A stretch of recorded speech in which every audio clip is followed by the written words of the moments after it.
हिंदी साहित्य क्लास 32 और 33। तो हम 32 क्लास में क्या देखेंगे? मैला आंचल।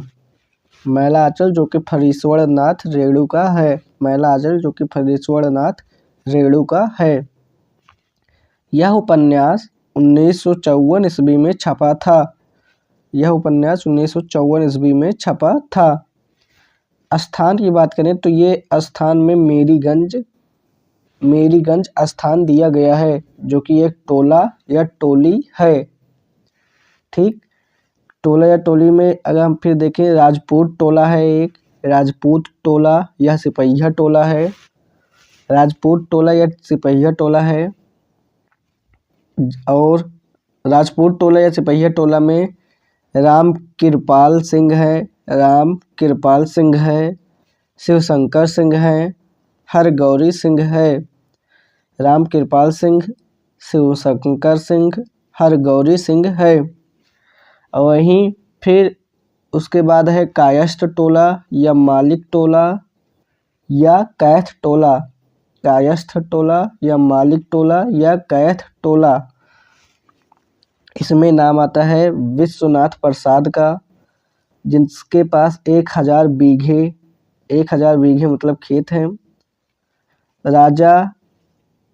राजा पारबंगा के तहसीलदार हैं। विश्वनाथ प्रसाद जो हैं उनके पास 1000 बीघे खेत हैं, 1000 बीघे हैं। राजा पारबंगा के तहसीलदार हैं। उसके बाद कमला कमली हैं। कैथ टोला या मालिक टोला या कैथ टोला में पहले विश्वनाथ प्रसाद हैं, 1000 बीघे, राजा पारबंगा के तहसीलदार हैं। दूसरा है कमला या कमली। तीसरा है सेबिया और चौथा है सुमरत दास, जो कि बेतार का तार है, जिसे बेतार का तार कहा जाता है, तो सुमरत दास है। उसके बाद है यादव टोला। यादव टोला में 2 लोग हैं, एक है खिलावन यादव जिसे सकलदीप कहते हैं, खिलावन यादव सकलदीप। और दूसरा है कुकरू जिसे कालीचरण भी कहा जाता है, कुकरू यानी कालीचरण। उसके बाद है ब्राह्मण टोला में है जोतकी काका। जोतकी काका का बेटा है राम नारायण। जोतकी काका का बेटा राम नारायण है। राम नारायण को गाना या बजाना आता है। ये जो है ये ततमा पासवान समूह के साथ रहता है। कौन? राम नारायण कौन है? जोतकी काका का पुत्र, जिसको गाना या बजाना आता है। ये ततमा पासवान समूह के साथ रहता है। जोतकी काका की पहली पत्नी है। इसकी पहली पत्नी थी जिसको मेला देखने का शौक था और हैजा से मर गई। दूसरी पत्नी खांसी आती थी क्योंकि हुक्का पीती थी और खांसते हुए मर गई। तीसरी पत्नी थी लड़कों से मेल मिलाप कम नहीं करेगी। तीसरी जो पत्नी थी वो लड़कों से मेल मिलाप कम नहीं करेगी, इस वजह से छोड़ दिया। और चौथी पत्नी जो थी वो कंचीरावली इनकी चौथी पत्नी थी कंचीरावली। चौथी पत्नी थी जो माँ बनी और मर गई।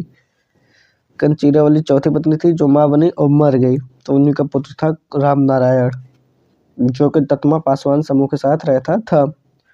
तो अब देखते हैं ततमा क्षत्रिय टोला या ततमा क्षत्रिय टोला। तो इसमें है, पहला नाम है रमजू दास की पत्नी जो कि सरदारिन है। महंगू दास जो कि फुलिया के पापा हैं। फुलिया जो है वो विधवा है। और विधवा में सहदेव मिसर, खलासी जी, पैटमान जी हैं। तो महंगू दास जो हैं वो फुलिया के पापा हैं। पहला है रमजू दास की पत्नी जो कि सरदारिन है। दूसरा है महंगू दास जो कि फुलिया के पापा हैं। फुलिया जो है वो विधवा है। सहदेव मिसर, खलासी जी, पैटमान जी से उसका मतलब कुछ भी कह सकते हैं, चक्कर है कुछ भी है। सहदेव मिसर खलासी जी, पैटमान जी। और तीसरा है रमपियड़िया जो कि रामदास की पत्नी है। रमपियड़िया जो कि रामदास की पत्नी है। उसके बाद आता है संथाल टोला जो कि सरल स्वभाव का है। संथाल टोला जो है वो सरल स्वभाव का है। उसके बाद मठ या स्थान की बात आती है, तो मठ या स्थान में पहला है महंत जो कि सेवादास है। महंत जो है वो सेवादास है। दासिन जो है वो लक्ष्मी है। उसके बाद रामदास है और लरसिंह दास है जो कि पुपड़ी मठ है, मतलब लरसिंह दास है जो कि पुपड़ी मठ है। उसके बाद नागा बाबा का नाम आता है। तो महंत जो कि सेवादास है, दासिन जो कि लक्ष्मी है, रामदास, लरसिंह दास जो कि पुपड़ी मठ है और नागा बाबा, इतने लोगों का नाम आता है। उसके बाद है डॉक्टर प्रशांत जो कि असिस्टेंट है। डॉक्टर प्रशांत जो कि असिस्टेंट है प्यारू के। इन्हें प्रेम हो गया था कमली से और इनके बेस्ट फ्रेंड का नाम है डॉक्टर ममता श्रीवास्तव जो कि दरभंगा के प्रसिद्ध डॉक्टर काली प्रसाद की बेटी है। दरभंगा के प्रसिद्ध डॉक्टर काली प्रसाद की बेटी है। डॉक्टर प्रसाद जो है वो अज्ञात कुलीन है, डॉक्टर प्रसाद जो है वो अज्ञात कुलशील है। इनका जन्म कोसी नदी के आसपास हुआ था, कोसी नदी में हुआ था। ये सहरसा आदर्श आश्रम में रहते थे। सहरसा आदर्श आश्रम जो है वो नेपाल में उपाध्याय परिवार जो है वो मालिक है। स्नेहमयी है। आदर्श आश्रम नेपाल उपाध्याय परिवार मालिक और ये स्नेहमयी है। अनिल कुमार बनर्जी जो कि बनारस में रहते थे। ये स्नेहमयी चोपड़ा हैं। ये money order Lahore money order करते थे बनारस। स्नेहमयी चोपड़ा, अनिल कुमार बनर्जी जो कि बनारस में रहते थे, ये स्नेहमयी चोपड़ा को लाहौर मनी ऑर्डर करते थे। उसके बाद राजनीतिक पार्टी देखते हैं कौन कौन से हैं। तो राजनीतिक पार्टी में नाम आता है कांग्रेस का। उसके बाद कांग्रेस का नाम आता है। और राजनीतिक पार्टी में कौन कौन लोग हैं, इसमें है महात्मा गांधी, राजेंद्र बाबू, जवाहिर लाल, बावन दास यानी बौना। तो बावन दास जो है वो गांधीवादी है, बावन दास जो है। उसके बाद देखते हैं अभी बावन दास के बारे में। बावन दास है, बलदेव है, चुन्नी गोसाई है। कौन कौन है? महात्मा गांधी, राजेंद्र बाबू, जवाहरलाल, बावन दास, बालदेव, चुन्नी गोसाई। तो जो बावन दास है वो बौना है, वो गांधीवादी विचारधारा को मतलब मानता है। वो माया का आघात उसे हो गया था, उसे माया का आघात हुआ 3 बार, उसे माया का आघात हुआ उसे एक बार जलेबी देखकर। उसके बाद दूसरा उसे हुआ तारावती देवी से। पहला है माया का आघात हुआ उसे जलेबी देखकर, दूसरा हुआ तारावती देवी से। तारावती देवी से जब हुआ तो वह 7 दिन में उसे उसका पश्चाताप किया। बालदेव जो है वो लक्ष्मी से मतलब प्रेम करता है कि क्या करता है, यही है। तो बावन दास, बालदेव, चुन्नी गोसाई ये लोग जो थे ये चन्नन पट्टी में रहते थे। ये रामकिसान बाबू चन्नन पट्टी में, रामकिसान बाबू जो हैं वो भाषण देने आए। रामकिशन बाबू भाषण देने आए चन्नन पट्टी में। रामकिशन बाबू भाषण देने आए, जिनकी पत्नी का नाम था आभा देवी या माई जी जिनकी पत्नी का नाम था आभा देवी या माए जी। ठीक, उसके बाद देखते हैं सुसलिंग पार्टी। सुसलिंग पार्टी जो कि कालीचरण, जिसमें कालीचरण था और कालीचरण के बेस्ट फ्रेंड का नाम था वासुदेव, जिसमें कालीचरण और वासुदेव थे। कालीचरण जो था वो द्वंद्व भौतिकवाद किताब, कालीचरण जो था वो द्वंद्व भौतिकवाद किताब लिखता था कि पढ़ता था, ऐसे कुछ है। कालीचरण जो है वो द्वंद्व भौतिकवाद किताब लिखता था या पढ़ता था। उसके बेस्ट फ्रेंड का नाम है वासुदेव। वासुदेव जो है वो यीशु का संदेश किताब पढ़ता था, वो यीशु का संदेश किताब लिखा या पढ़ता था। उसके बाद तीसरा है सुंदर। चौथा है चिनगारी जी, जिसमें लाल पताका के संपादक हैं। चिनगारी जी लाल पताका के संपादक हैं। पांचवा है चलित्तर कर्मकार हैं। और छठा है सोमा जट जो कि डाकू है। तो सुसलिंग पार्टी में कौन कौन लोग हैं? कालीचरण, वासुदेव, सुंदर, चिनगारी जी, चलित्तर, कर्मकार, सोमा जट जो कि डाकू है। उसके बाद आरएसएस पार्टी आती है जिसके संयोजक जी, आरएसएस पार्टी संयोजक जी। ठीक, तो अब यहीं पे लेक्चर 32 समाप्त होता है। अब हम लेक्चर 33 देखें तो लेक्चर 33 में महत्वपूर्ण शब्द है सुसुरसा मतलब होता है ध्यान रखना। सागिर्द मतलब होता है चेला या शिष्य। आक्रांत मतलब होता है डरा हुआ। तावान मतलब होता है जुर्माना। संपार्श्विक मतलब होता है पृष्ठभूमि का उचित होना। रेणु मतलब होता है धूल। तो सुसुरसा मतलब होता है ध्यान रखना। सागिर्द मतलब होता है चेला या शिष्य। आक्रांत मतलब होता है डरा हुआ।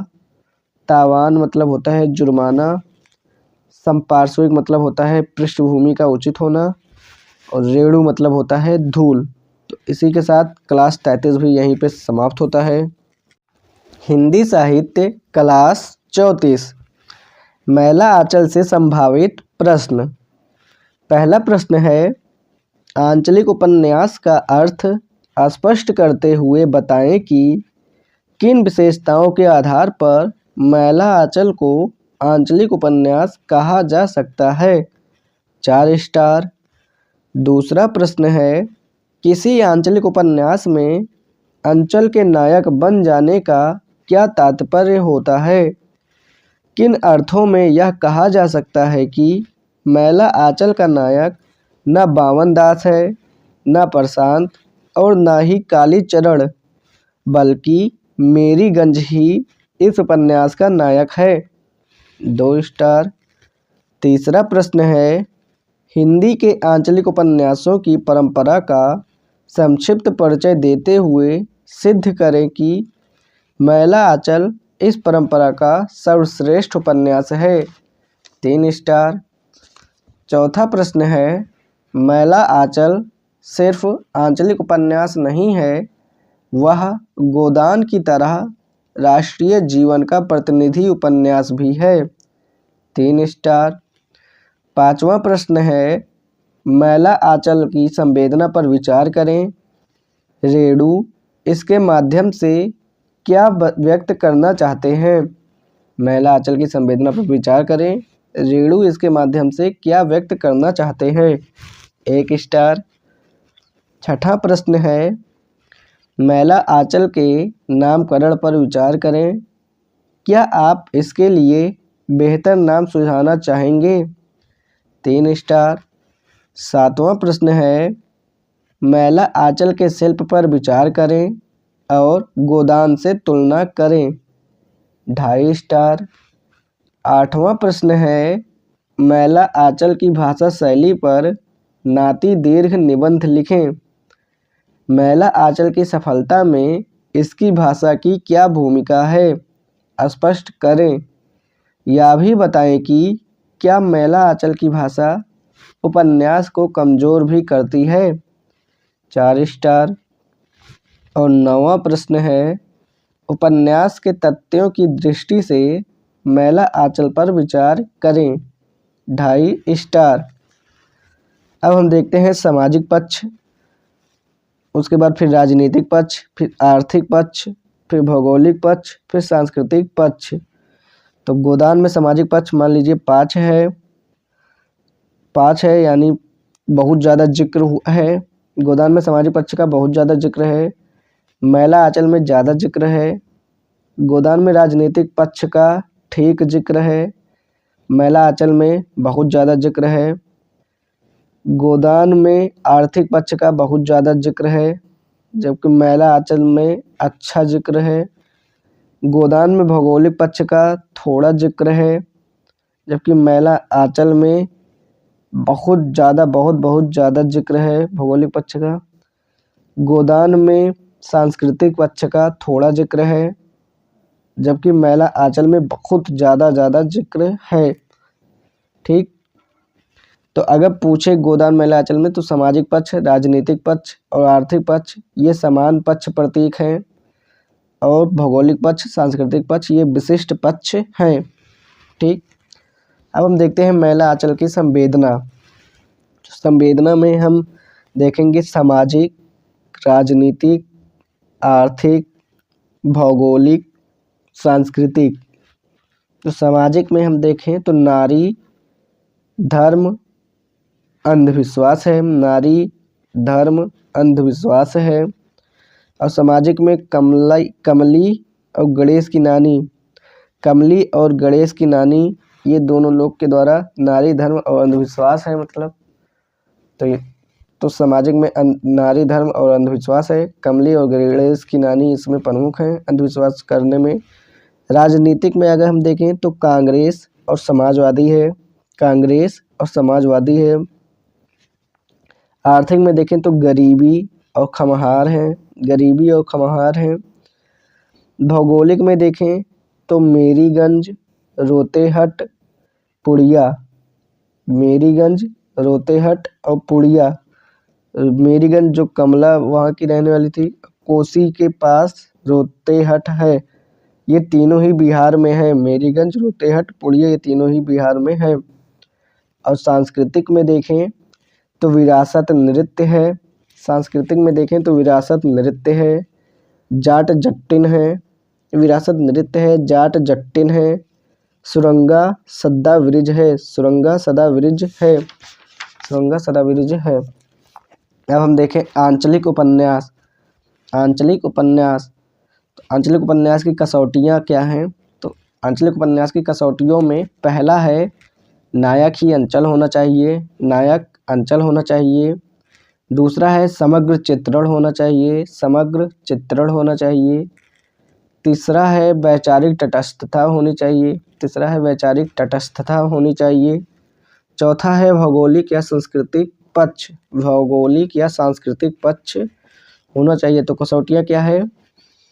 पहला कसौटी है कि नायक ही अंचल होना चाहिए। दूसरा है समग्र चित्रण होना चाहिए। तीसरा है वैचारिक तटस्थता होनी चाहिए।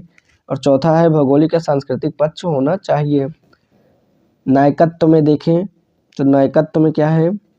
परंपरागत, पहला है परंपरागत महाकाव्य या नाटक। परंपरागत महाकाव्य या नाटक में धीरोदात्त नायकत्व होता है। तो परंपरागत महाकाव्य या नाटक में धीरोदात्त नायकत्व होता है। तो धीरोदात्त नायकत्व जो है वो राम की शक्ति पूजा में दिखता है। राम की शक्ति पूजा में दिखता है। और धीरोदात्त का मतलब होता है राम की तरह चरित्र में होना। धीरोदात्त का मतलब होता है राम की तरह चरित्र में होना। दूसरा है उपन्यास। उपन्यास में होरी जो है वो साधारण आदमी है। और अंचल मतलब ग्रामीण। ठीक है। अब हम नायकत्व हिंदी परंपरा में धीरोदात्त नायक से सामान्य वर्ग के व्यक्ति और सामान्य वर्ग के व्यक्ति से अंचल तक पहुंचता है। नायकत्व हिंदी परंपरा में धीरोदात्त नायक से सामान्य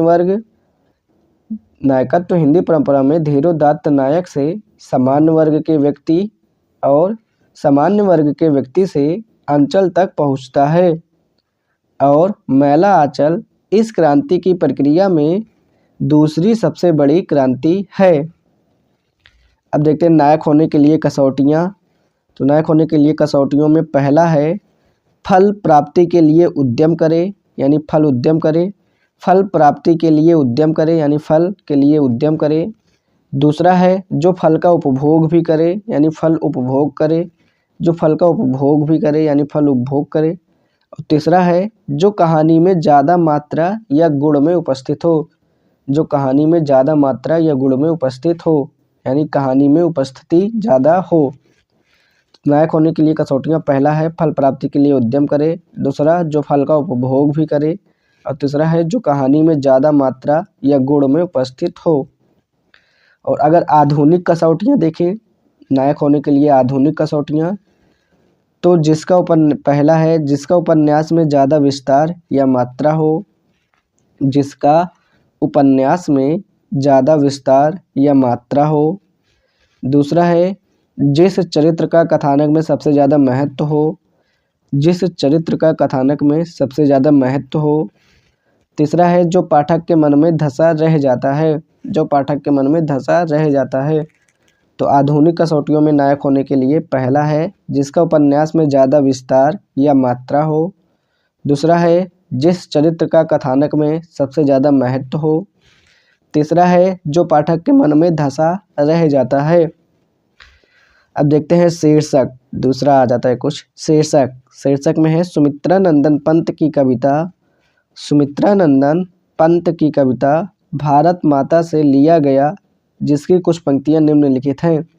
सुमित्रा नंदन पंत की कविता भारत माता से लिया गया है, जिसकी कुछ पंक्तियां निम्नलिखित हैं।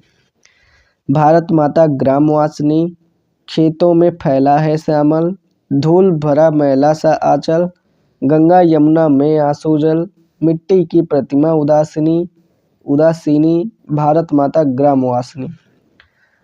तो फिर से पढ़ता हूँ। भारत माता ग्रामवासिनी, खेतों में फैला है श्यामल, धूल भरा मैला सा आंचल, गंगा यमुना में आंसू जल, मिट्टी की प्रतिमा उदासीनी, भारत माता ग्रामवासिनी।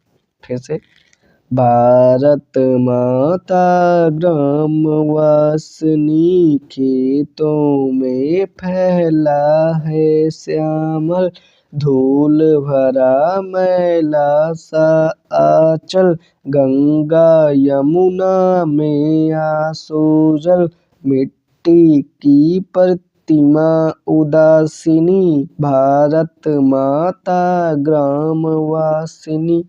ठीक। अब हम देखते हैं आंचल।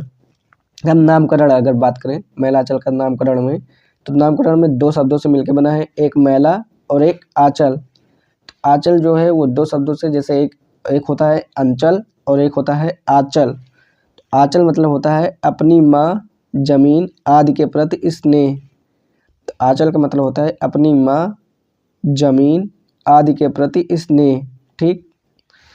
अब देखते हैं प्रश्न है उपन्यास के तथ्यों के आधार पर मैला आंचल। उपन्यास के तथ्यों के आधार पर मैला आंचल। तो पहला है भूमिका।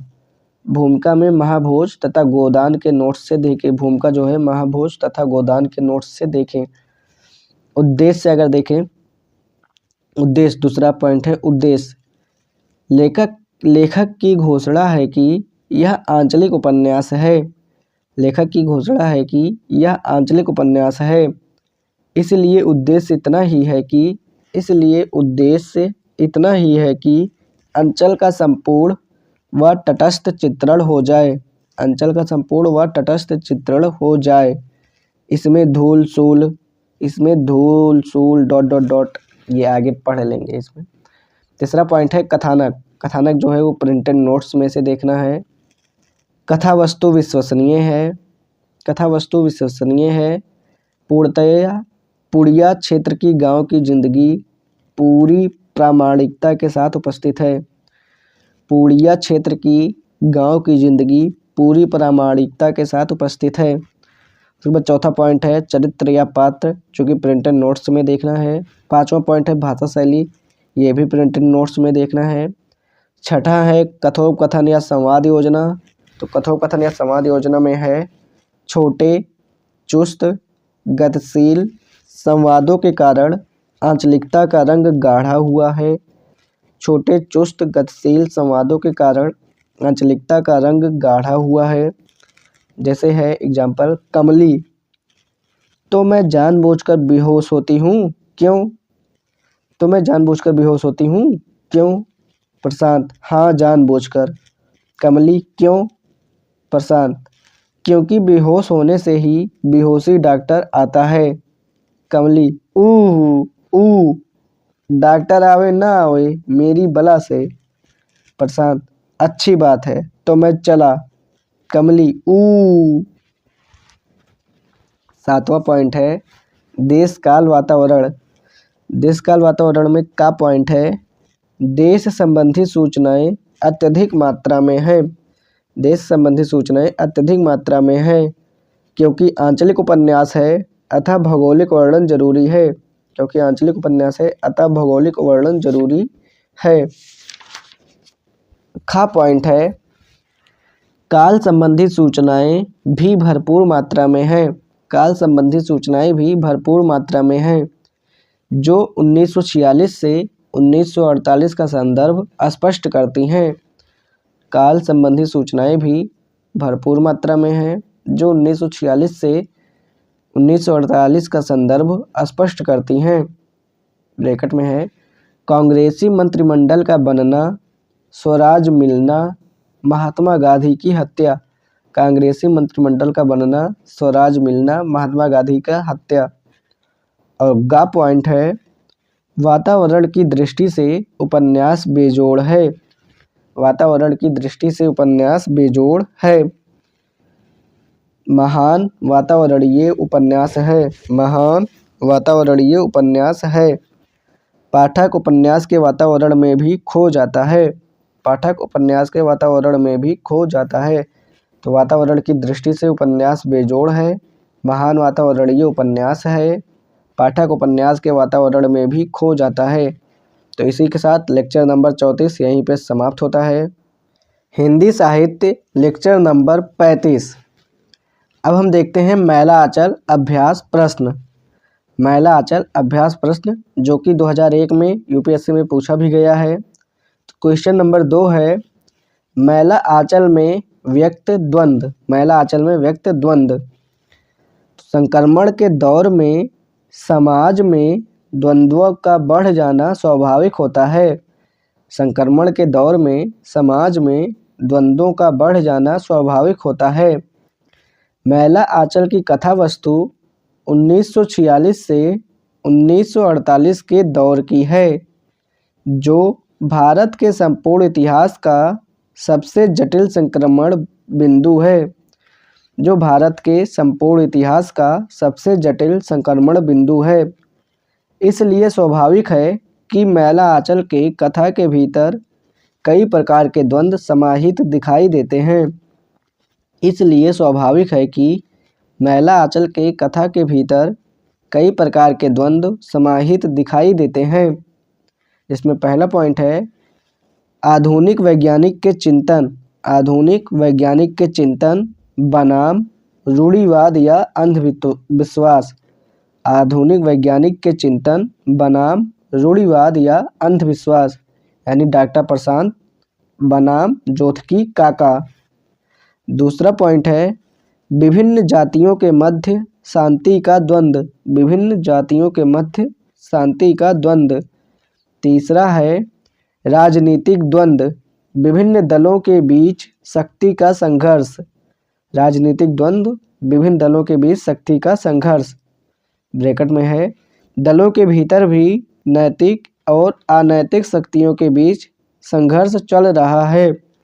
दलों के भीतर भी नैतिक और अनैतिक शक्तियों के बीच संघर्ष चल रहा है यानी बावनदास और दुलार चंद। बावनदास और दुलार चंद। चौथा पॉइंट है धार्मिक संस्थाओं के भीतर शक्ति का संघर्ष। धार्मिक संस्थाओं के भीतर शक्ति का संघर्ष यानी नरसिंह वर्सेस रामदास।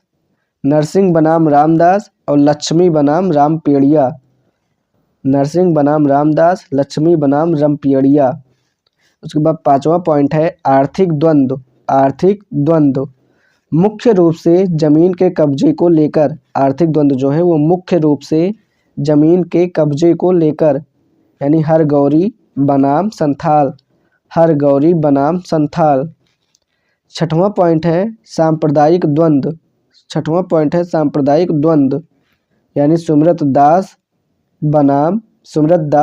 बनाम जुमराती मियाँ। सांप्रदायिक द्वंद्व में है सुमरत दास बनाम जुमराती मियाँ। अब देखते हैं क्वेश्चन नंबर 8, स्थानीयता और आंचलिकता। स्थानीयता और आंचलिकता। तो स्थानीयता का मतलब होता है भौगोलिक स्थिति, स्थानीयता मतलब होता है भौगोलिक स्थिति, और जब स्थानीयता ज़्यादा होती है तो आंचलिकता बन जाती है, जब स्थानीयता ज़्यादा होती है तब आंचलिकता बन जाती है। तो देखते हैं स्थानीयता और आंचलिकता में। आंचलिकता और स्थानीयता में जटिल संबंध होता है। आंचलिकता और स्थानीयता में जटिल संबंध होता है। स्थानीयता हर उपन्यास में उपस्थित होती है, जो कथा वस्तु का भौगोलिक संदर्भ पाठक के समक्ष स्पष्ट करती है। यदि लेखक सिर्फ समस्याओं को केंद्र में रखना चाहता है तो स्थानीयता का अतिक्रमण करने का प्रयास करता है। भूगोल संबंधी ब्यौरे न्यूनतम रखता है। इसके विपरीत आंचलिक उपन्यासकार अपने अंचल को ही कथा वस्तु बनाता है और संपूर्ण रचना में अपने अंचल की केंद्रीयता बनाए रखता है। मैला आंचल हिंदी का सर्वश्रेष्ठ आंचलिक उपन्यास है, लेकिन रोचक स्थिति यह है कि प्रायः हावी रहने के बावजूद इसकी आंचलिकता वस्तु स्थिति के चित्रण में विचलित हो जाती है। प्रायः हावी रहने के बावजूद इसकी आंचलिकता वस्तु स्थिति के चित्रण में विचलित हो जाती है। दूसरा पॉइंट है कुछ ऐसे संदर्भ जहां आंचलिकता बनी रहती है। कुछ ऐसे संदर्भ जहां आंचलिकता बनी रहती है, यानी भौगोलिक संदर्भ, गीत, तो वो लिखना है। तीसरा पॉइंट है समस्याओं और वस्तु स्थितियों के अंचल में, समस्याओं और वस्तु स्थितियों के अंकन में आंचलिकता थोड़ी विचलित होती है। समस्याओं और वस्तु स्थितियों के अंकन में आंचलिकता थोड़ी विचलित होती है, क्योंकि वह समस्याएं मेरीगंज के अलावा पूरे देश की हैं, क्योंकि वह समस्याएं मेरीगंज के अलावा पूरे देश की हैं। और चौथा पॉइंट है लेखक ने जानबूझकर ऐसा किया है कि आंचलिक होते हुए भी राष्ट्रीय बनाते हैं। लेखक ने जानबूझकर ऐसा किया है कि आंचलिक होते हुए भी राष्ट्रीय बनाते हैं। भूमिका का वाक्य हमें लिखना है कि प्रतीक मानकर गांव ... ठीक। अब हम देखते हैं क्वेश्चन 9। क्वेश्चन 9 का भूमिका में पहला है उपन्यास अपने मूल प्रकृति में पाठ्य विधा है। उपन्यास अपने मूल प्रकृति में पाठ्य विधा है, जो नाटक जैसी दृश्य काव्य विधाओं से इसी बिंदु पर अलग है। जो नाटक जैसी दृश्य श्रव्य विधाओं से इसी बिंदु पर अलग है। अपने उदय के समय से ही उपन्यास शिक्षित शहरी मध्य वर्ग की विधा माना जाता रहा है। इस वर्ग की भाषा में अनुशासन, मर्यादा और संस्कारों का होना बहुत स्वाभाविक है, और यह तेवर मैला आंचल से पहले के किसी भी उपन्यास में देखा जा सकता है। रेणु की खासियत यह है कि उन्होंने मैला आंचल के बहाने उपन्यास विधा के स्वभाव को ही बदल दिया है। छपे हुए शब्दों की सुरक्षित दुनिया का पाठक मैला आंचल पढ़कर अचानक गांव की मौखिक संस्कृति का हिस्सा बन जाता है। दूसरा पॉइंट है साहित्य की भाषा वही है जो गांव की भाषा है। साहित्य की भाषा वही है जो गांव की भाषा है। और तीसरा पॉइंट है संगीतात्मकता जैसे तत्व जो कविताओं में ही होते थे और कुछ मात्रा में नाटकों में आ पाते थे, उसे मैला आंचल का हिस्सा बनाए हैं। इन्हें पढ़ते समय पाठक गुनगुनाए बिना नहीं रह पाता।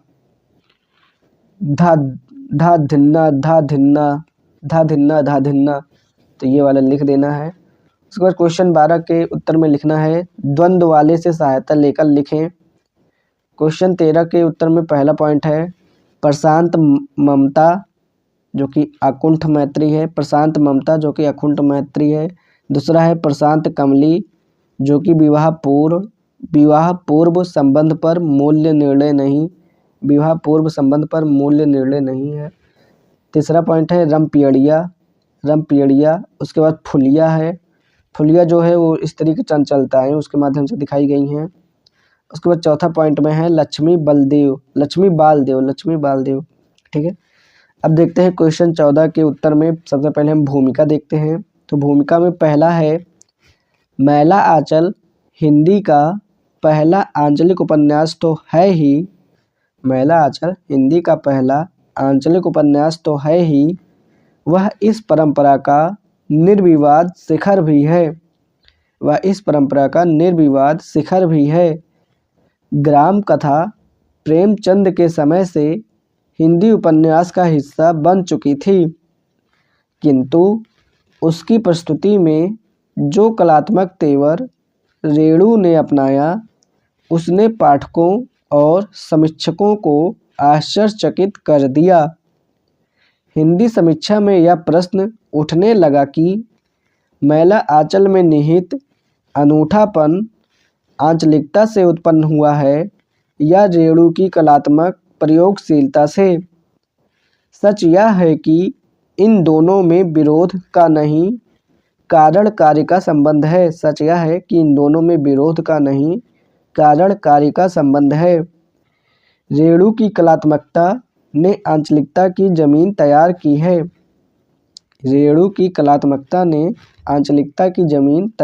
है। जिसमें दूसरा पॉइंट है कलात्मक प्रयोगों के बारे में लिखें। और तीसरा पॉइंट है यह उपन्यास पूरी तरह आंचलिक उपन्यास भी है। और चौथा है निष्कर्ष। तो निष्कर्ष में दरअसल कलात्मकता ने आंचलिकता को ही अभूतपूर्व तेवर दिया है।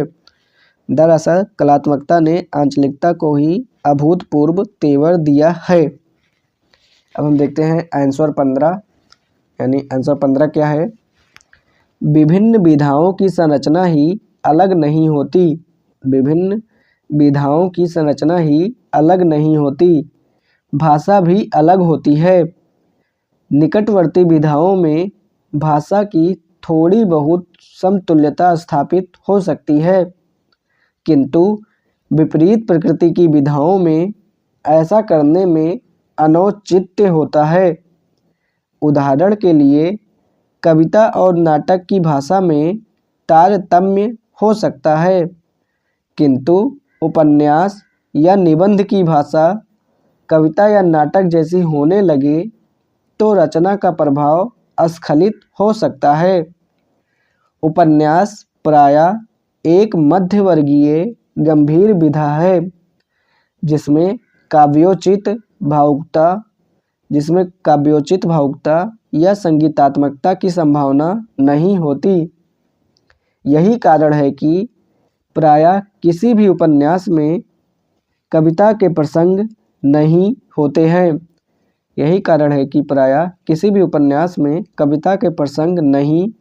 नहीं के बराबर होते हैं। मैला आंचल इस परंपरा को पूरी तरह ध्वस्त करता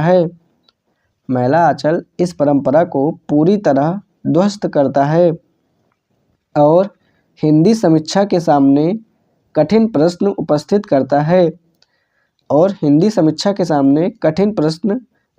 करता है कि क्या उपन्यास में काव्य की भाषा का प्रयोग श्रेयकर है, और हिंदी समीक्षा के सामने कठिन प्रश्न उपस्थित करता है कि क्या उपन्यास में काव्य की भाषा का प्रयोग श्रेय कर है। दूसरा पॉइंट है, सामान्यतः श्रेय कर नहीं माना जाएगा।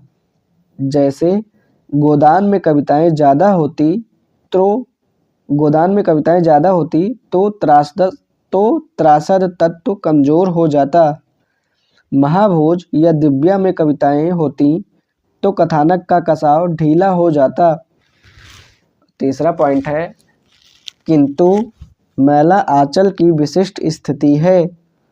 आंचलिकता की मांग को संतुष्ट करने के लिए लोक संस्कृति के चित्र होने ही चाहिए और वे चित्र लोकगीतों के रूप में सबसे बेहतर उभरते हैं। और निष्कर्ष में हमें खुद से ही लिखना है। अब पीसीएस के क्वेश्चन हम देखते हैं। तो पीसीएस में क्वेश्चन नंबर 16 का उत्तर में है भाषा के प्रयोग पर। क्वेश्चन 18 है HW। क्वेश्चन 19 में है बावन दास का चरित्र। तो अब हम देखते हैं बावन दास के चरित्र में। तो बावन दास के चरित्र में पहला पॉइंट है, कोई भी लेखक अपने चरित्रों के माध्यम से ही अपना प्रतिपाद्य प्रस्तुत करता है और पाठक के लिए यह पहचानना मुश्किल नहीं होता कि कौन से चरित्र लेखक की चेतना के नज़दीक हैं। बावन दास मैला आंचल का सबसे महत्वपूर्ण चरित्र है, जो भारतीय समाज और राजनीति के कई प्रश्नों से टकराता है और हिंदी उपन्यास के इतिहास में कुछ बदलाव उपस्थित करता है। कहा जाता है कि होरी की मृत्यु के बाद बावन दास की मृत्यु हिंदी उपन्यास की दूसरी सबसे बड़ी मृत्यु है, जिसने यथार्थवाद का अंतिम दरवाज़ा भी खोल दिया है। दूसरा पॉइंट है बावन दास की संक्षिप्त कहानी। और तीसरा में पहला पॉइंट है बावन दास का त्रासद अंत, यानी गांधीवादी आदर्शों के मृत्यु का संकेत। और तीसरा में दूसरा पॉइंट है नायकत्व के परंपरा में संशोधन, यानी बावन दास का नायक के रूप में महत्व। होरी आम आदमी था, बावन दास दिव्यांग व्यक्ति था, यानी जीरो मूवी इसमें देख सकते हैं, इसी पर आधारित है। और चौथा पॉइंट है बावन दास का चरित्र धस गया। ठीक है, तो इसी के साथ लेक्चर नंबर 35 यहीं पे समाप्त होता है। हिंदी साहित्य क्लास नंबर 36। क्वेश्चन है, सभी प्रकार के मानवों को समझने के साथ साथ प्रेमचंद सभी पात्रों का सहज मानवीय सहानुभूति चित्रण करते हैं। निरूपित कीजिए कि ये कथन गोदान के पात्रों में कहाँ तक संगत हैं। दोबारा से क्वेश्चन पढ़ता हूँ। सभी प्रकार के मानवों को समझने के साथ साथ प्रेमचंद सभी पात्रों का सहज मानवीय सहानुभूति चित्रण करते हैं। निरूपित कीजिए कि ये कथन गोदान के पात्रों में कहाँ तक संगत हैं। जिसमें आंसर में हमें पहला पॉइंट है गांव के सभी वर्गों का चित्रण किया है। दूसरा पॉइंट है शहरी वर्गों का चित्रण कम, क्योंकि उनका अनुभव गांव तक ही सीमित था। शहरी वर्गों का चित्रण कम, क्योंकि उनका अनुभव गांव तक ही सीमित था। और तीसरा पॉइंट है आंतरिक और बाहरी व्यक्तित्व का भी अंकन। आंतरिक और बाहरी व्यक्तित्व का भी अंकन, यानी मालती और सरोज। ठीक, अब हम देखते हैं तुलना का आधार। तो तुलना के आधार में पहला है तुलना हम देखेंगे गोदान और मैला आंचल में। और तुलना का आधार पहला है सामाजिक पक्ष। पहला है सामाजिक पक्ष, और सामाजिक पक्ष में है का नंबर है जाति व्यवस्था। का नंबर है जाति व्यवस्था। तो जाति व्यवस्था में पहला पॉइंट गोदान में है जाति समस्या का विस्तृत अंकन हुआ है। गोदान में जाति समस्या का विस्तृत अंकन हुआ है। दूसरा पॉइंट गोदान में ही पढ़ेंगे। सबसे पहले हम गोदान का पूरा पढ़ लेंगे, फिर पढ़ेंगे मैला आंचल का। तो जाति समस्या में पहला गोदान में है जाति समस्या का विस्तृत अंकन हुआ है। दूसरा है उच्च जातियों में निम्न जातियों के प्रति नफरत का भाव दिखता है, जैसे दाता दीन, नीच जात लतियाए। अच्छा, तो नफरत का भाव दिखता, उच्च जातियों में निम्न जातियों के प्रति नफरत का भाव दिखता है। जैसे दाता दीन कहता है, नीच जात लतियाए अच्छा। और रूपा का कथन है, ए राम सोना चमार, ए राम सोना चमार। और तीसरा पॉइंट है, जाति समस्या का समाधान माता दीन और सिलिया के माध्यम से दिखाने की कोशिश की गई है। जाति समस्या का समाधान माता दीन और सिलिया के माध्यम से दिखाने की कोशिश की गई है। और चौथा पॉइंट है, दलितों में उभरती हुई आत्मसम्मान की चेतना, दलितों में उभरती हुई आत्मसम्मान की चेतना सिलिया के परिवार के माध्यम से दिखती है। दलितों में उभरती हुई आत्मसम्मान की चेतना सिलिया के परिवार के माध्यम से दिखती है। और चौथा पॉइंट है, चौथा नहीं पांचवा पॉइंट है, जाति का राजनैतिक इस्तेमाल गोदान में नहीं दिखता है। जाति का राजनैतिक इस्तेमाल गोदान में नहीं दिखता है। संभवतः उस समय तक बड़े पैमाने पर यह समस्या उपस्थित नहीं हुई थी। संभवतः उस समय तक बड़े पैमाने पर यह समस्या उपस्थित नहीं हुई थी। अब हम जाति समस्या में मैला आंचल में देखते हैं। तो मैला आंचल में पहला पॉइंट है, जाति समस्या का विस्तृत अंकन यहाँ भी हुआ है। जाति समस्या का विस्तृत अंकन यहाँ भी हुआ है। दूसरा पॉइंट है, भोज जैसे प्रसंगों में दिखाया गया है कि विभिन्न जातियों में कितना अंतराल है। भोज जैसे प्रसंगों में दिखाया गया है कि विभिन्न जातियों में कितना अंतराल है।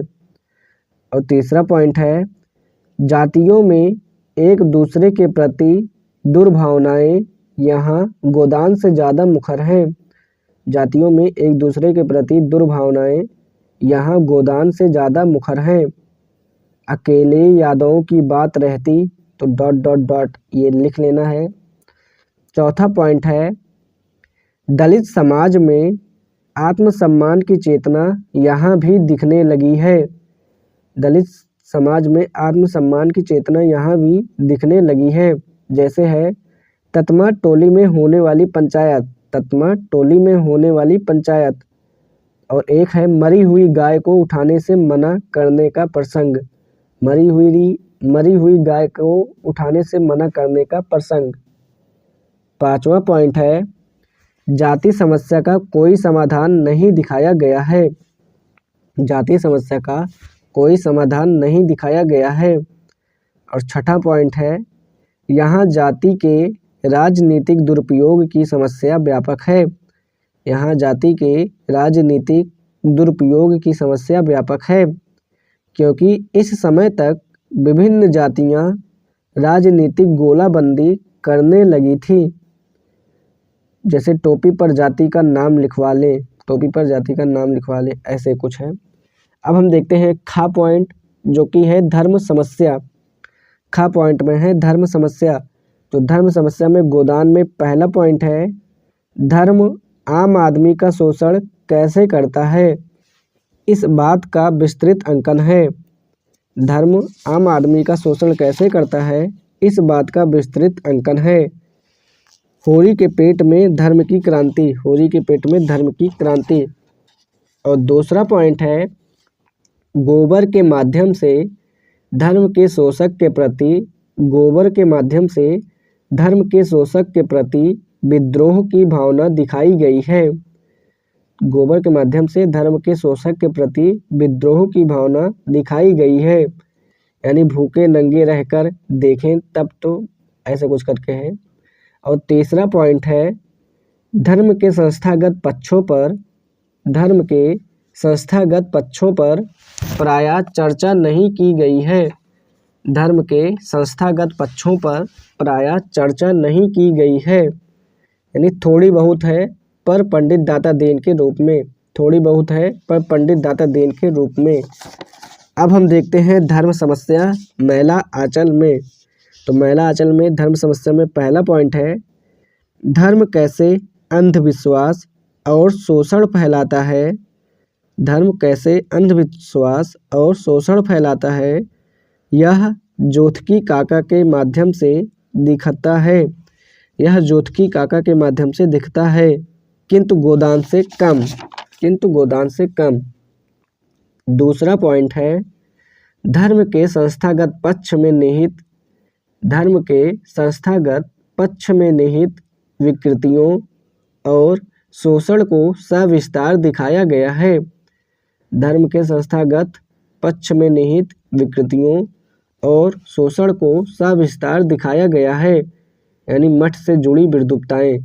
तो मठ से जुड़ी विद्वत्ताएं लिख देना है। लक्ष्मी का शोषण, नागा साधु की भाषा, मठ का शासन। लक्ष्मी का शोषण, नागा साधु की भाषा, मठ का शासन। और तीसरा पॉइंट है कालीचरण के माध्यम से थोड़ा बहुत विरोध पक्ष दिखाया गया है। कालीचरण के माध्यम से थोड़ा बहुत विरोध पक्ष दिखाया गया है। अब हम ग नंबर देखते हैं, स्त्री समस्या। ग नंबर है स्त्री समस्या। तो स्त्री समस्या गोदान में देखते हैं। तो पहला पॉइंट है स्त्री के प्रति समाज का नजरिया नकारात्मक है। यह दमड़ी बसोर के माध्यम से दिखता है। स्त्री के प्रति समाज का नजरिया नकारात्मक है। यह दमड़ी बसोर के माध्यम से दिखता है। औरत को भगवान सब कुछ दे ... ये लिख लेना ये प्रसंग। दूसरा पॉइंट है मीनाक्षी देवी के माध्यम से लैंगिक शोषण के प्रति विद्रोह दिखाया गया है। मीनाक्षी देवी के माध्यम से लैंगिक शोषण के प्रति विद्रोह दिखाया गया है। तीसरा पॉइंट है नारी के छायावादी आदर्श का विस्तृत अंकन। नारी के छायावादी आदर्श का विस्तृत अंकन, यानी मिस मालतीवाद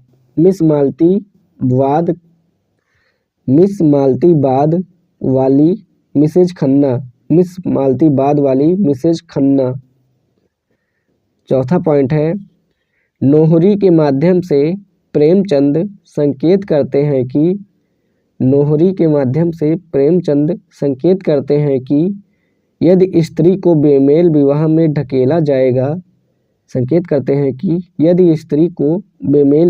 ढकेला जाएगा तो व्यभिचार स्वभावतः उत्पन्न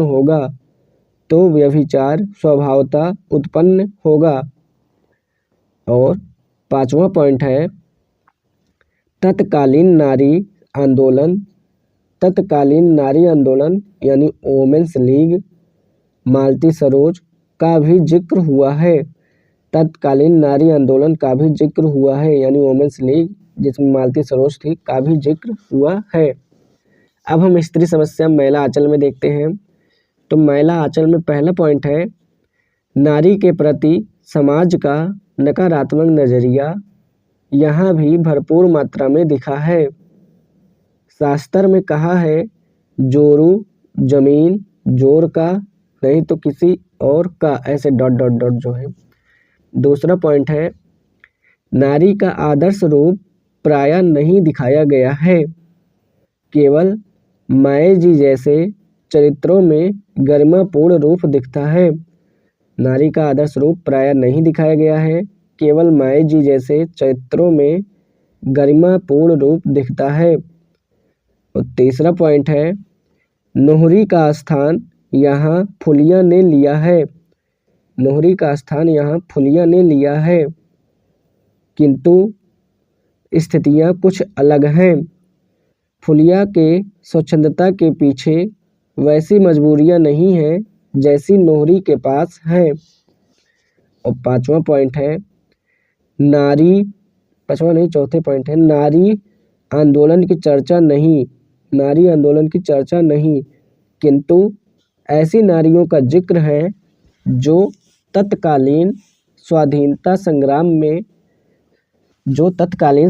संग्राम में सक्रिय और सम्मानीय थी, जैसे माए जी और तारा देवी। अब हम घा पॉइंट देखते हैं। घा पॉइंट में है अशिक्षा या अंधविश्वास। तो गोदान में सबसे पहले देखते हैं अशिक्षा या अंधविश्वास।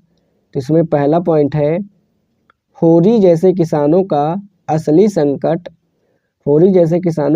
संकट अशिक्षा और अंधविश्वास ही है। होरी जैसे किसानों का असली संकट अशिक्षा और अंधविश्वास ही है। यानी धर्म, जात, बिरादरी, मर्जाद, धर्म, जात, बिरादरी, मर्जाद, ठीक है। उन्होंने पूर्व जन्म में डॉट डॉट डॉट ये सब लिख लेना है।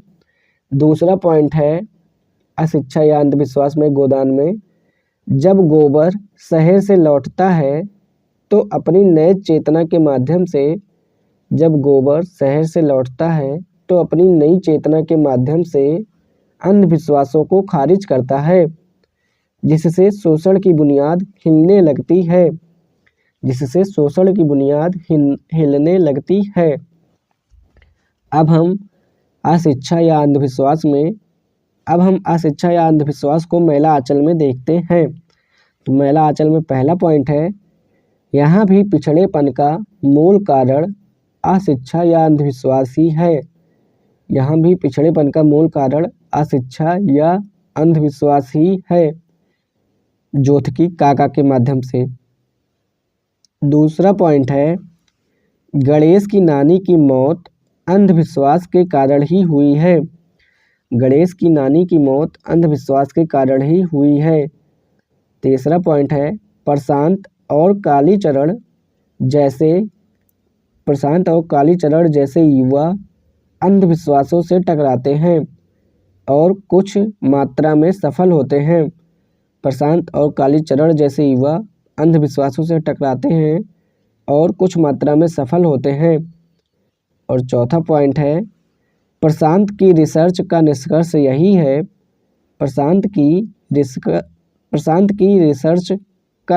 यही है कि गरीबी और जहालत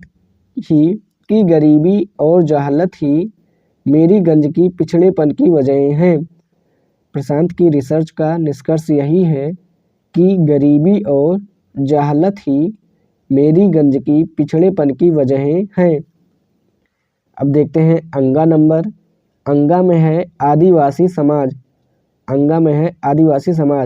तो आदिवासी समाज अगर हम गोदान में देखें तो गोदान में पहला पॉइंट है, नहीं के बराबर चर्चा है। यानी आदिवासी समाज का गोदान में नहीं के बराबर चर्चा है, केवल एक प्रसंग है।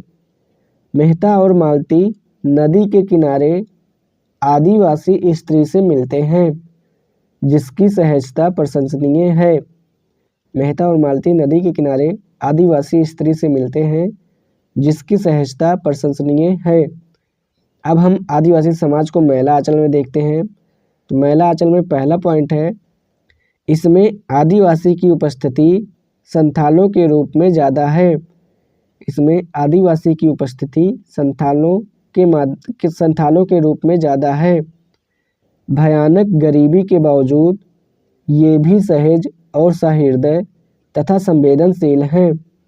भयानक गरीबी के बावजूद ये भी सहज और सहृदय तथा संवेदनशील हैं। दूसरा पॉइंट है, उनके शोषण को विस्तार से दिखाया गया जो गोदान में नहीं है। अब देखते हैं दूसरा आर्थिक पक्ष।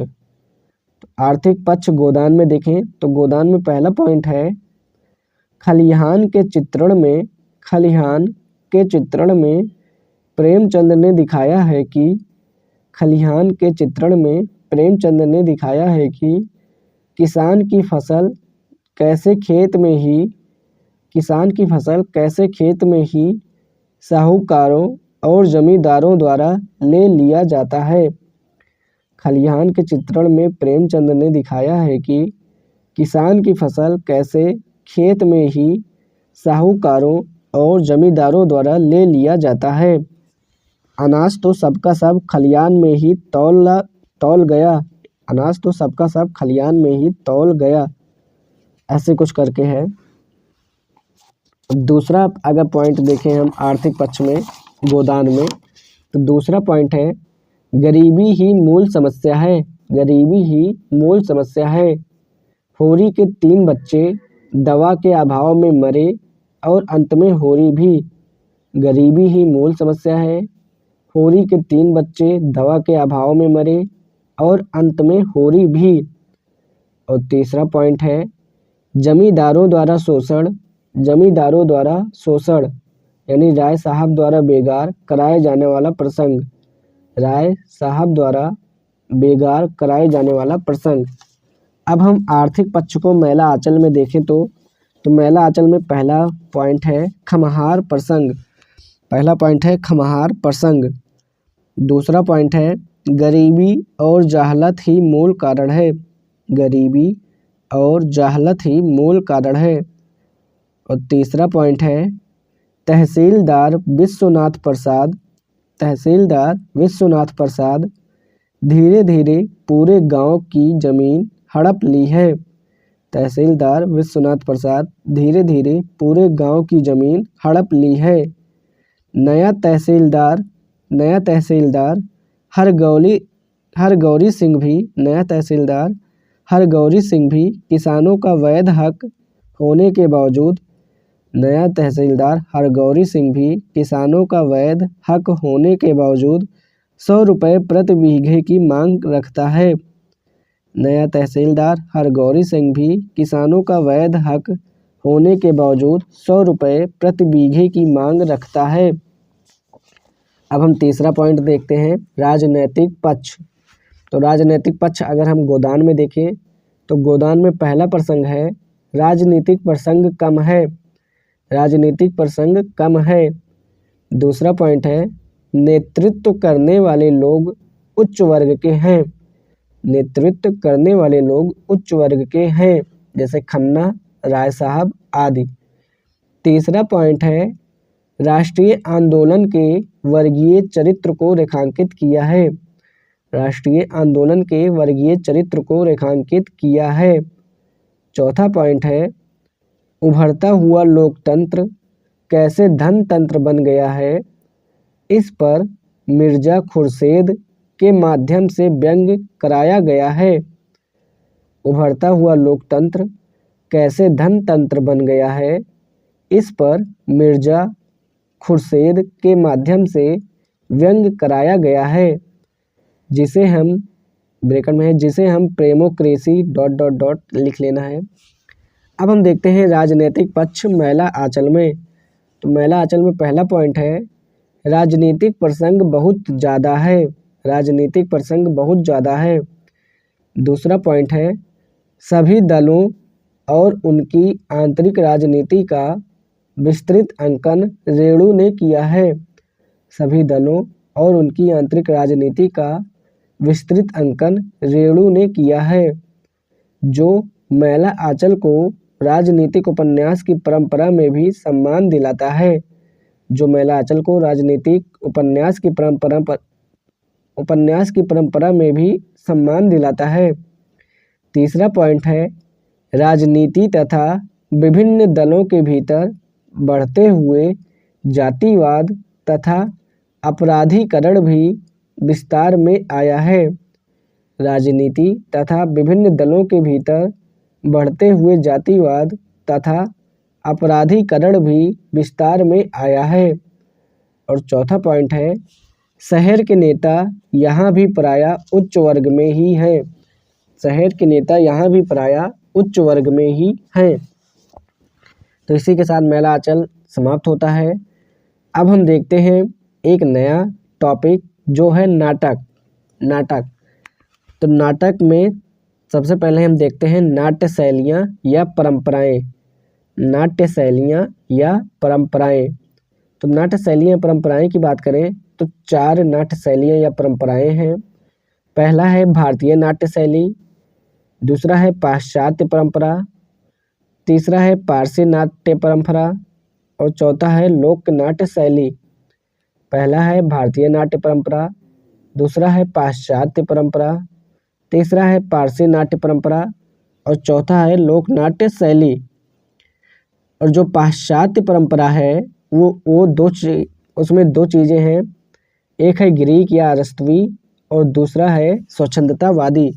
तो जो पाश्चात्य परंपरा है उसमें 2 चीज़ें हैं, एक है ग्रीक या अरस्तवी और दूसरा है स्वच्छंदतावादी। अब हम सबसे पहले देखते हैं भारतीय नाट्य परंपरा। तो भारतीय नाट्य परंपरा के प्रसिद्ध हैं प्रसिद्ध कवि हैं वो हैं भरत मुनि। तो भारतीय नाट्य परंपरा के प्रसिद्ध हैं भरत मुनि। भरत मुनि ने नाट्य शास्त्र लिखा है। भरत मुनि ने नाट्य शास्त्र लिखा है जिसे पंचम वेद की संज्ञा दी जाती है, जिसे पंचम वेद की संज्ञा दी जाती है। तो भरत मुनि ने नाट्य शास्त्र लिखा जो कि पंचम वेद की संज्ञा के लेखक हैं, जो कि पंचम वेद की संज्ञा के लेखक हैं। नाट्य शास्त्र जो है इसमें नाटक के रस सिद्धांत के बारे में बताया गया है, नाटक के रस सिद्धांत के बारे में बताया गया है। अब हम देखते हैं नाटक के तत्व। तो नाटक में 4 तत्व होते हैं। नाटक में कितने तत्व होते हैं? नाटक में 4 तत्व होते हैं। पहला है रस, दूसरा है वस्तु, तीसरा है नेता और चौथा है अभिनय। पहला है रस, दूसरा है वस्तु, तीसरा है नेता और चौथा है अभिनय। जो रस है ना वो साध्य होता है। रस जो है वो साध्य होता है, यानी उसे प्राप्त करने का प्रयास किया जाता है। और जो वस्तु, नेता और अभिनय है ये साधन होते हैं। ठीक, तो नाटक के 4 तत्व रस, वस्तु, नेता, अभिनय। अब हम पहला देखते हैं रस। रस में हम देखते हैं तो रस अंगी रस जो होता है ये प्रधान रस होता है। रस में अगर हम बात करें तो अंगी रस जो होता है ये प्रधान रस होता है। अंगी रस का मतलब है प्रधान रस। तो रसों की कुल संख्या को लेकर मतभेद है। रसों की कुल संख्या को लेकर मतभेद है। तो अंगी रस जो होता है वो प्रधान रस होता है। और प्रधान रस की कसौटियाँ कौन कौन सी है चलिए ये देखते हैं। तो प्रधान रस की कसौटियाँ हैं, नंबर 1 वो परिणति हो, यानी अंत में कौन सा रस धंसता है। तो प्रधान रस की कसौटियों में पहला है परिणति होनी चाहिए, परिणति होनी चाहिए यानी अंत में कौन सा रस धंसता है। दूसरा है बहुव्याप्ति होना चाहिए, बहुव्याप्ति होना चाहिए। और तीसरा है नायक की प्रकृति में होना चाहिए। तो प्रधान रस की कसौटियों में पहला है परिणति यानी अंत में कौन सा रस धंसता है, दूसरा है बहुव्याप्ति और तीसरा है नायक की प्रकृति। ठीक है, और कौन से यही 3 अंगी रस हो सकते हैं। अंगी रस कौन कौन से हो सकते हैं? श्रृंगार हो सकते हैं जिसे रसराज भी कहा जाता है, और वीर हो सकते हैं और शांत। तो अंगी रस 3 ही हो सकते हैं, श्रृंगार, वीर और शांत। और रसों की कुल संख्या को लेकर मतभेद है।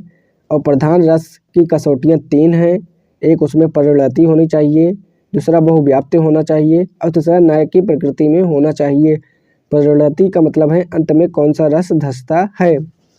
अब दूसरा तत्व है वस्तु। दूसरा तत्व है वस्तु। तो वस्तु का मतलब है कथानक या कथा वस्तु से। तो वस्तु का मतलब है कथानक या कथा वस्तु से। तो अगर हम देखें वस्तु का स्रोत क्या है, तो वस्तु का स्रोत में 3 आते हैं, 3 चीज़ आते हैं वस्तु के स्रोत में। एक तो पहला है उत्पाद्य, दूसरा है प्रख्यात और तीसरा है मिश्रण। पहला है वस्तु के स्रोत में उत्पाद्य, दूसरा है प्रख्यात और तीसरा है मिश्रण। उत्पाद्य का मतलब है कल्पना, उत्पाद का मतलब है कल्पना से मतलब लिखा गया। दूसरा है प्रख्यात, प्रख्यात का मतलब है इतिहास या तथ्य, प्रख्यात का मतलब है इतिहास या तथ्य। और मिश्रण का मतलब है जिसमें कल्पना और इतिहास दोनों हो। तो वस्तु का स्रोत क्या है, इसमें 3 पॉइंट उत्पाद्य, प्रख्यात और मिश्रण। उत्पाद्य का मतलब है जिसमें कल्पना हो, प्रख्यात का मतलब है इतिहास या तथ्य और मिश्रण का मतलब है कल्पना और इतिहास जिसमें हो। अगर हम वस्तु का विकास क्रम की बात देखें तो विकास क्रम में सीधा कथानक है, वक्र नहीं है। सीधा कथानक है, वक्र नहीं है। विकास क्रम में 5 कार्यावस्थाएं हैं। विकास क्रम में 5 कार्यावस्थाएं हैं। कथानक के कथा वस्तु या वस्तु के विकास क्रम में 5 कार्यावस्थाएं हैं। पहला है आरंभ कार्यावस्था, पहला है आरंभ कार्यावस्था, दूसरा है प्रयत्न कार्यावस्था, तीसरा है प्राप्त्याशा कार्यावस्था, चौथा है नियताप्ति कार्यावस्था और 5वां है फलागम कार्यावस्था। तो पहला है आरंभ कार्यावस्था, दूसरा है प्रयत्न कार्यावस्था, तीसरा है प्राप्त्याशा कार्यावस्था, चौथा है नियताप्ति कार्यावस्था और 5वां है फलागम कार्यावस्था। तो 5 कार्यावस्था कौन सी हैं? पहला है आरंभ। आरंभ मतलब मन में उद्देश्य स्पष्ट होना, मन में उद्देश्य स्पष्ट होना। तो ये आरंभ है। दूसरा है प्रयत्न कार्यावस्था। प्रयत्न में क्या है, प्रयास का प्रारंभ करना, यानी जैसे प्री मेंस इंटरव्यू है तो प्रयास का प्रारंभ करना। तीसरा है प्राप्त्याशा। प्राप्त्याशा मतलब जैसे इंटरव्यू अच्छा गया है तो समझिए प्राप्त्याशा है। चौथा क्या है, नियताप्ति। चौथा है नियताप्ति मतलब फल मिलना निश्चित हो पर अभी मिला नहीं हो, तो वो है नियताप्ति, यानी फल मिलना निश्चित हो पर अभी मिला नहीं हो तो नियताप्ति है। और पांचवा है फलागम, यानी जैसे मसूरी पहुंच गए तो वो फलागम है। तो दूसरा था वस्तु, पहला था तत्व रस, दूसरा वस्तु। तो वस्तु में हमने क्या देखा, स्रोत देखा, वस्तु के स्रोत। तो स्रोत हमने देखा, स्रोत 3 हो सकते हैं। एक तो है, रुकिए मैं बताता हूँ, स्रोत 3 हो सकते हैं। एक है उत्पाद्य, दूसरा प्रख्यात, तीसरा मिश्रण। तो हमने वस्तु में सबसे पहले स्रोत देखा, स्रोत में 3 होते हैं। उत्पाद्य जो कि कल्पना है, प्रख्यात इतिहास या तथ्य हो, मिश्रण कल्पना और इतिहास हो। तो हमने वस्तु में स्रोत देख लिया। विकास क्रम देख लिया, विकास क्रम में 5 विकास क्रम हैं। आरंभ कार्यावस्था, प्रयत्न कार्यावस्था, प्राप्त्याशा कार्यावस्था, नियताप्ति कार्यावस्था और फलागम कार्यावस्था। अब हम वस्तु में कथानक देखते हैं। तो कथानक में 2 कथानक होते हैं, एक आधिकारिक और दूसरा प्रासंगिक। एक होते हैं आधिकारिक और दूसरा प्रासंगिक। आधिकारिक मतलब जिसमें नायक की कथा होता है वो आधिकारिक होता है, जिसमें नायक की कथा होता है वो आधिकारिक होता है। और प्रासंगिक क्या होता है, जिसमें अन्य या अवान्तर कथाएं होती हैं। जिसमें अन्य या अवान्तर कथाएं होती हैं वो प्रासंगिक कथानक होता है। अन्य या अवान्तर कथाओं में, अन्य या अवान्तर कथाएं 2 प्रकार से होती हैं, एक पताका और एक परकरी। एक पताका होती है, एक परकरी। पताका जो होता है, पताका कहानी वो अंत तक चलती है। पताका जो होता है वो अंत तक चलती है और जो परकरी है वो बीच में ही खत्म हो जाती है। और जो परकरी है वो बीच में ही खत्म हो जाती है। तो इस प्रकार लेक्चर नंबर 36 यहीं पर समाप्त होता है।